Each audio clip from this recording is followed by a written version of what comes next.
Depuis des mois, les files d'attente s'allongeaient devant la plateforme d'accueil du 10e arrondissement. Les réfugiés dormaient même sur le trottoir dans l'espoir d'obtenir un rendez-vous.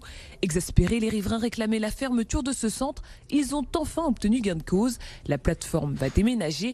Elle sera transférée boulevard Ney dans le 18e arrondissement. Mais pour certains, le déménagement ne réglera rien. William L. et Jean-Baptiste Gradiani. Un quartier occupé depuis près de 2 ans.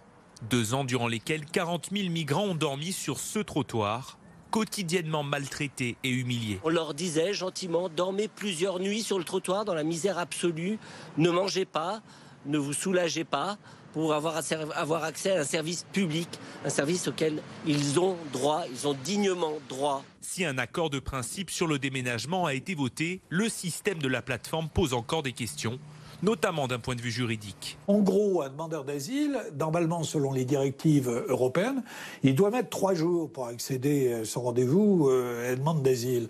10 jours en cas d'afflux massif. Aujourd'hui, nous en sommes entre 30 et 40 jours en Ile-de-France. Comment on fait ? Ainsi, les gérants de la plateforme discutent toujours avec la préfecture de police.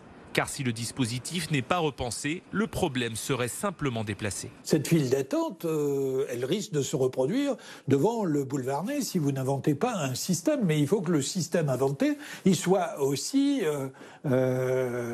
vertueux. Et ce qui n'est pas vertueux, c'est d'avoir un nombre de rendez-vous contingentés, c'est d'avoir des plateformes en Ile-de-France qui ne sont pas accessibles. Les deux parties ont 3 mois pour tomber d'accord.